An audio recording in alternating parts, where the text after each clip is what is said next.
پیارے بچوں، آج کی کہانی بہت زبردست ہے۔ دسمبر کے مہینے میں سردی اپنے عروج پر تھی۔ ثنا اور صبا اسکول جانے کے لیے تیار ہو رہی تھیں۔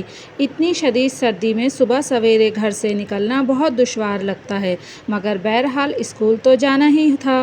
وہ ایک چھوٹے سے قصبے میں رہتی تھیں۔ اسکول گھر سے بہت دور تھا۔ راستے میں ایک میدان عبور کر کے ان کا اسکول آتا تھا۔ جب دونوں بہنیں میدان سے گزر رہی تھیں تو میدان میں پھیلی دھوپ انہیں بہت اچھی لگ رہی تھی۔ اچانک ریت پر پڑی دو چمکدار ٹکیاں انہیں نظر آئیں، جس پر سورج کی روشنی پڑنے کی وجہ سے ان کی چمک نگاہوں کو خیرہ کر رہی تھی۔ دونوں ایک ساتھ رک گئیں۔ دونوں نے ایک دوسرے کو سوالیہ نظروں سے دیکھا۔ پھر صبا نے ٹکیاں جھاڑیوں کی طرف پھینک کر ان پر مٹی ڈال دی اور دونوں بہنیں اسکول پہنچ گئیں۔ ثنا اور صبا کی والدہ نے ابتدا سے ہی اپنی بچیوں کی تعلیم کے ساتھ ساتھ تربیت بھی بہت اچھی کی تھی۔ انہوں نے ہمیشہ کہا تھا کہ باہر پڑی ہوئی کوئی بھی چیز گھر میں نہ لائیں۔ سونے کی ٹکیاں نہ اٹھانے کی بڑی وجہ ان کی تربیت ہی تھی۔ اسکول میں بھی انہوں نے کسی سے اس واقعے کا ذکر نہ کیا اور گھر آ کر بھی وہ یہ واقعہ بھول گئیں۔ حسب معمول اپنا ہوم ورک کرنے کے بعد گھر کے کاموں میں امی کا ہاتھ بٹایا۔ رات ہونے کو آئی تھی، مگر آج ان کے والد ابھی تک اپنی ڈیوٹی سے واپس نہ آئے تھے۔ ثنا اور صبا کے والد عمر صاحب محکمہ پولیس میں انسپکٹر تھے۔ وہ اپنی ڈیوٹی نہایت ذمہ داری اور دیانتداری سے انجام دیتے تھے۔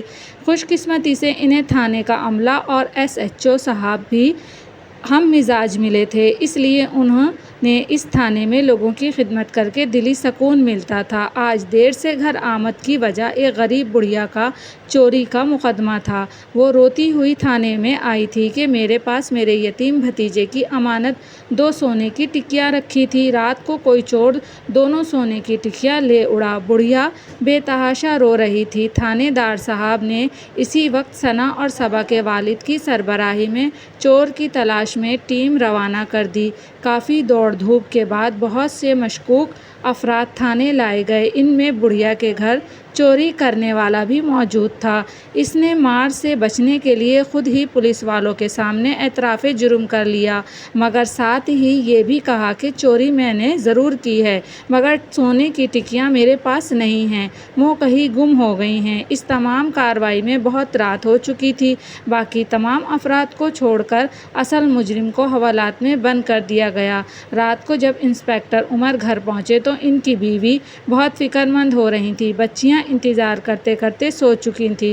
صبح ثنا اور صبا نے بیدار ہو کر اپنے ابو کو سلام کیا اور رات دیر سے آنے کی وجہ پوچھی۔ ابو نے ثنا اور صبا کو پیار کیا اور بوڑھی عورت کی 2 سونے کی ٹکیوں کی چوری اور چور کو پکڑنے اور اس کے اقرار جرم تک کا تمام واقعہ انہیں بھی سنایا۔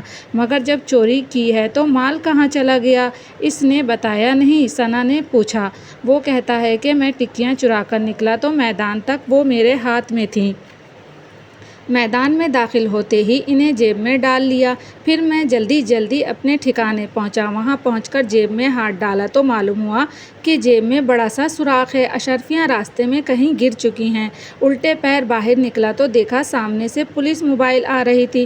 پولیس کے ڈر سے میں واپس اپنے ٹھکانے پر چلا گیا۔ صبح میں نے میدان میں بہت تلاش کیا مگر اشرفیاں کہیں نہیں ملیں۔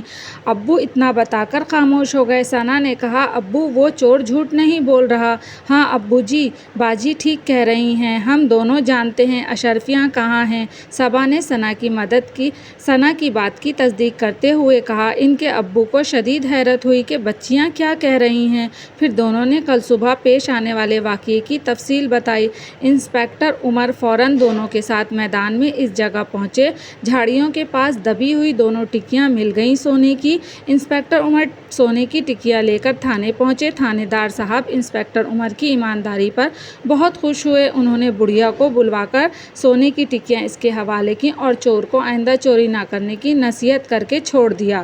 تھانے دار صاحب نے بچیوں کی ذہانت اور ایمانداری پر محکمے کی جانب سے دونوں کے سال بھر کے تمام تعلیمی اخراجات ادا کرنے کا وعدہ کرتے ہوئے انسپکٹر عمر کی تنخواہ میں اضافے کا بھی اعلان کیا اور انہیں تعریفی سند بھی عطا کی۔